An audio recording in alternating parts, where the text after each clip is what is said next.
இந்த விளக்கம் கொடுப்பவர் யாருன்னாக்க எல்லாருக்கும் வந்து கீதையை படிச்சா தெளிவு கிடைச்சிருமாட்டா கிடைக்காது. பகவத்கீதை புக்கை எடுத்து வச்சு படிச்சீங்கன்னாக்கா யாருக்குமே புரியாது. புரியாத லாங்குவேஜ்ல தான் எழுதிருக்கிறாங்க. ஐயாவுக்கு மட்டும் ஏன் புரிஞ்சுதுன்னு கேட்டீங்கன்னா, ஐயா வந்து சாதாரணமா அவங்க வந்து ஏழுமலை என்ற சரோஜினி இந்த குடும்பத்துக்கு பிறந்திருப்பாரு. ஆனா அவர் ஏன் பிறந்திருக்கிறாருன்னு கேட்டீங்கன்னா, இந்த கீதையோடைய குடும்பம் அதுக்கப்புறம் குடும்பத்துல ஈடுபட்டு குடும்பமாயிட்டு அவருக்கு 2 குழந்தைங்களை பேரம் பேட்டி எல்லாம் எடுத்ததா இருந்தாலும் அவர் இந்த தருணத்துல கீதையை படிக்கணும்னு ஒரு சூழல் வருது. சூழல் வந்ததுக்கு அப்புறம் மனிதனுக்கு ஏன் அவருக்கு மட்டும் புரிதலை இறைவன் தராரு. அந்த உணர்வுகள் அந்த கீதை எழுதப்பட்ட நாளில் ஒரு ஸ்லோகத்துல எழுதி இருக்குது என்னன்னா, எந்த காலகட்டத்திலும் பற்றாக்குறை அப்படின்ற ஒரு காலகட்டம் வரும்போது இந்த உணர்வுகள் பிரகாரம் எல்லா மனிதனுக்கும் இந்த உணர்வை கொண்டு போய் நான் பிறப்பெடுப்பேன் அப்படின்னு ஒரு ஸ்லோகத்துல கொடுத்துருக்கிறதுனாலதான் நானுமே வந்து ஐயா வந்து கீதையை பற்றி விளக்கம் கொடுத்தோன்னா 2-3 புக்கை எடுத்து வச்சுட்டு யார் யார் எழுதுனாங்களோ அந்த கீதையினோட விளக்கத்தை வச்சு படிச்சு பார்க்குறேன். எனக்கு புரிதலே இல்லை. புரிதல் இல்லாத போது உங்களுக்கு மட்டும் எப்படிங்க ஐயா புரியுது? இந்த சான்ஸ்கிரிட்ல இருக்கிற பக்கத்துல தமிழ் இருக்குது, அந்த தமிழே எங்களுக்கு புரியலையே போது இதுதான்ப்பா எனக்கு இறைவன் கொடுத்த ஒரு அற்புதமான மிராக்கள். இதை படிச்சா எனக்கு அப்படியே புரியுது. அப்ப எங்ககிட்ட வந்து அத்தனை ஆத்ம பக்தர்களும் நாங்களும் இந்த கீதையை படிக்கிறோம், எங்களுக்கு புரிய மாட்டேங்குது. ஐயா என்ன பண்ணா ஒவ்வொரு 700 ஸ்லோகத்தையும் எடுத்து வந்து ஈஸியான முறையில விளக்கம் டக்குன்னு கொடுக்குறாங்க. அப்பதான் பக்கத்துல இருந்து அவர் கவனிக்க ஆரம்பிச்சார். இவருக்கு மட்டும் எப்படி விளக்கம் தருது? இவருக்கு யாரு முதல்ல இதை கொடுக்குறா? இவர் எதையாவது காப்பி பண்ணி பேசுறாரு? இல்லவே இல்லை. அவர் அந்த சான்ஸ்கிரிட்டை பாக்குறாரு, தமிழாக்கம் பாக்குறாரு, உடனே சொல்றாரு.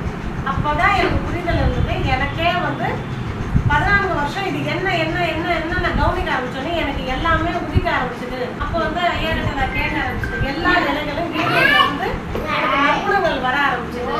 அப்போ ஒவ்வொன்றா நான் எல்லாத்தையும் நானா தூக்கி வெளியில வச்சுட்டு பார்க்க ஆரம்பிச்சேன். எதுவுமே நம்ம மனம்தான்ன்றது மனதை வந்து ஆன்மா பக்கம் திருப்பினேன். ஆன்மா பக்கம் திருப்பி ஆன்மா என்ன சொல்லு, அதாவது ஆன்ம நிலையில எனக்கு என்ன உணர்வு கிடைச்சதோ அதுவாகவே அந்த சத்தியத்துக்காக நான் வாழ ஆரம்பித்தேன். வாழ ஆரம்பிக்கும் போதுதான் அந்த பிரபஞ்சத்தினுடைய ஈர்ப்பு திசையை நான் கண்டுபிடிக்க ஆரம்பிச்சிட்டேன். இந்த தெளிவை வந்து என்னோட சொந்தங்களுக்கு என்னால் அவங்களால உணரக்கூடிய சக்தி இல்லைன்றத எனக்கு புரிதல் கிடைச்சிது. இது எனக்கு நான் எஞ்சிருக்கிற நாட்டில் நான் இப்படியே இருந்துடக்கூடாது அப்படிங்கும் போது தான் ஐயாவை நான் வந்து சந்திக்கும் போது ஐயா வந்து கஞ்சி குடிச்சிட்டு இருந்தாங்க. 2 வேளையா கஞ்சி குடிப்பாங்க. ஏன் ஐயா கஞ்சி குடிக்கிறேன்? இனிமேல் இந்த உடல் தேவையில்லை, இந்த உடல் அழியத்துக்கு தான் பிறந்தது போது இல்லைங்க ஐயா, எனக்கு வந்து இந்த ஞானத்தை வந்து இத்தனை வருடங்களாக நான் வந்து நோயினால நான் கஷ்டப்பட்டுருக்கிறேன். அப்போ தியானம் வந்து உட்காந்து பண்ணும்போது நோய் நொடிகள் போது அமைதி கிடைக்குது, நல்ல எண்ணங்கள் கிடைக்குது. ஆனால் இந்த ஞான தெளிவு கிடைக்கல. எனக்கு கிடைச்ச இந்த ஞானம் உலகம் முழுவதும் போய் சேரணுங்கிறதுக்காக இதுக்கு என்னால் முடிஞ்ச பணியை நான் செய்யணும் போது அப்போ எங்கள் வீடு வந்து தாம்பரத்தில் எங்கள் தங்கச்சியோட வீடு இருக்கும்போது அங்கே வீடு வந்து தங்கி ஐயாவோட ஞானத்துக்காக சில உதவிகள் செய்ய ஆரம்பிக்கும் போது சில எங்கள் வீட்டில் நிறைய பிரச்சனைகள் வர ஆரம்பிச்சது. ஏன் இந்த ஞானத்தை நாங்கள் வந்து உலகமே ஏற்றுக்க கொஞ்சம் தயங்கனாலும் கொண்டு போய் நாங்கள் சேர்க்கிறோம்னு சொன்னாக்கா, நாங்கள் ஒவ்வொரு நாளும் இதை சேர்க்கறதுனால எங்களோட உயிர்ன்றதுக்கு அந்த ஞானத்துக்கு வந்து பலம் கொடுத்துக்கிட்டே இருக்கும்.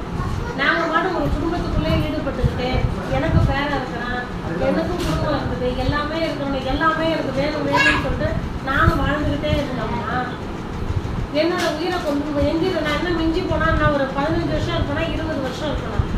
இவ்வளோதான் என்னோட வாழ்க்கை. இவ்வளோதான் இருக்கும்போது நான் இல்லவே இல்லைனாலும் என்னோட குடும்பம் இருக்க தான் செய்யும். அப்போ இந்த உலகத்துக்கு இதை கொண்டு போய் சேர்க்கறதுக்கு ஒரு ஞானம் வெளிப்பட்டுருக்கிறாரு. இது என்னால் முடிஞ்ச சேவையை நம்ம கொண்டு போய் இந்த பகவத்கீதையோட ஞானங்களும் உலகத்துக்கு சேர்க்கணும் அப்படின்னு நான் சேர்க்க ஆரம்பிக்கும் போது ஐயாவுடைய பிரயாணிக்கிறேன். இதில் வந்து உங்களுடைய மனைவி இவங்க எல்லாரும் பார்க்கும்போது நான் யார், ஏன் இவங்க கூட போகிறேன் வர உலக சமுதாயம் ஐயாவோட போகிறேன். ஐயா ஒரு ஜென்ஸாக இருக்கிறாங்க. அப்போ வந்து ஐயா கூட ஒரு லேடி போகிறாங்க போது உலகம் பார்க்குற சூழ்நிலையை வந்து கடந்து வந்து தான் இதை நாங்கள் செய்கிறோமே. பல இடங்களுக்கு போகும்போது கடந்து வந்து தான் செய்கிறோம். எங்களோட குடும்பத்தினர் புரிஞ்சுக்கிட்டாங்க. இவங்க வந்து இதுக்காக நான் வந்து ஐயாவை பார்க்கறதுக்கு முன்னாடியிலேருந்தே 10 வருஷத்துக்கு மேலே இந்த லைனில் தான் இருக்கிறேன். ஐயாவில் தன்னந்தனியாக இதை கொண்டு போய் கொடுக்கவே முடியல அப்படின்னு கஷ்டப்படும் போது எவ்வளோ எதிர்ப்புகள் வந்தாலும் என்னோடய பிரயாணம் பண்ணுவான். உன்னுடைய மகத்தான உண்மை எனக்கு புரிய ஆரம்பிச்சது. கொஞ்சம் கொஞ்சமாக என்னோட குடும்பத்தை நான் வந்து புரிஞ்சுக்க ஆரம்பிச்சுட்டாங்க.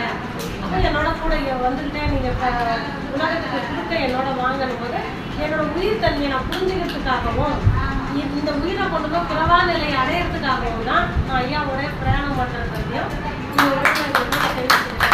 ஐயா இன்னொன்று ஐயாவுடைய மனைவி இருக்காங்க இல்லையா, அம்மா இருக்காங்க இல்லைங்களா, எனக்கு வந்து எனக்கே கவுண்டர் கொடுத்துருக்காங்க. வீசிங் ப்ராப்ளம் வந்து நான் நிறைய டாக்டர்கிட்ட மருந்து மாத்திரை எடுத்து 10 வருஷம் இன்சுலின் போடுவேன். டாக்டர் எங்களுக்கு பயமுறுத்திக்கிட்டே இருந்தாங்க, நான் இறந்துருவேன்னு சொல்லிட்டாங்க. என்னோட கணவர்கிட்ட இவங்க இறந்துருவாங்க அப்படின்னாங்க. அதுக்கப்புறம் தியானம் சில மாற்றங்கள் எனக்கு கிடைக்க ஆரம்பிச்சிட்டோம். தியானத்தாலே நான் எல்லா நோயுமே போய்கிட்டேன். மனம்தான்றத கண்டுபிடிச்சிட்டேன். அப்போ சிறு சிறு எக்ஸசைஸ் ஒன்றுமே இல்லை, கையிலையும் காலையும் கொடுக்குற எக்ஸசைஸ் எல்லாம் 17 வருடம் உட்காந்து சின்ன பயிற்சி தான் நான் கொடுத்துட்டு இருந்தேன். தியானங்கள் தான் பண்ணிட்டு இருந்தேன். இது அம்மாவை பார்க்கும்போதும் சரி, அவங்க அம்மாவை பார்க்கும்போது இதெல்லாம் டாக்டரோட மிகப்பெரிய அனுபவம் என் வாழ்க்கையில் இருக்குது. நிறைய பேர் கிட்னி ஃபெயிலியராக இருக்கிறவங்கள 10 வருஷம் வாழ வச்சுருக்கேன். இந்த மாதிரி வந்து அதாவது கேன்சர் நோயாக உள்ளவங்கள ஒரு 10 வருஷம் வாழ வச்சுருக்கேன். அப்போ உள்ளே இருக்கிற ஆர்கன்ஸை வந்து கடவுள் வந்து கையிலையும் கால்லையும் பல இணைப்புகள் கொடுத்துருக்குறாங்க. நம்ம அந்த பயிற்சியை பண்ணணும். மனதை வந்து உள்நோக்கி செலுத்தணும். கண்ட்ரோல் இந்த டெக்னிக்கெல்லாம் நிறைய வர்ம புள்ளிகளை இயக்கிற பயிற்சியெல்லாம் நான் பெற்றதுனால டாக்டர் வந்து மனதுக்காகவும் நிறைய விஷயங்கள் சொல்லுவாங்க.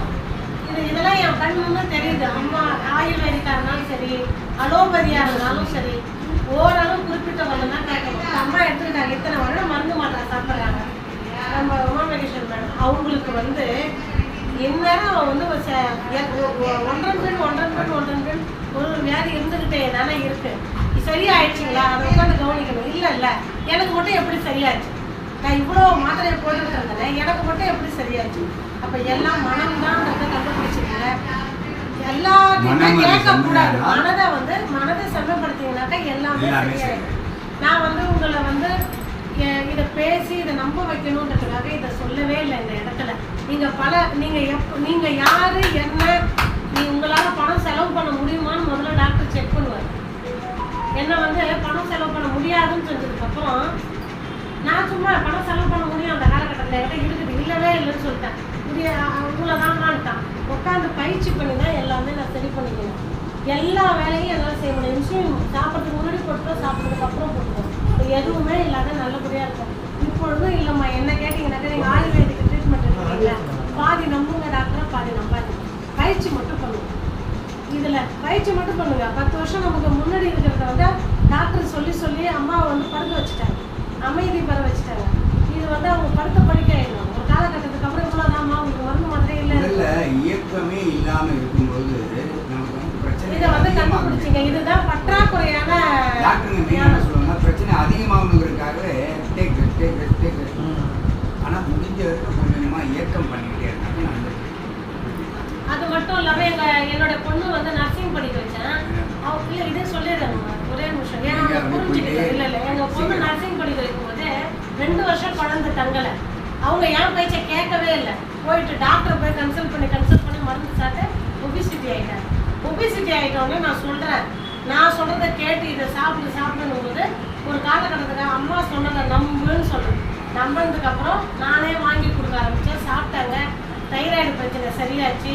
அவங்க கர்ப்பப்பையில் இருக்கிற நீர் கட்டி சரியாகி எனக்கு பேரம் தங்க அதுக்கப்புறம் தான் அவங்க எல்லாத்தையுமே நம்பவே ஆரம்பித்தாங்க. அனுபவங்கள் எனக்கு நிறைய கிடைச்சிருக்கு. என்னோட அனுபவங்களை வச்சு நீங்கள் பயன்படுத்தி நோயிலேருந்து மேலணுன்றதுல எங்களுடைய ஆசை.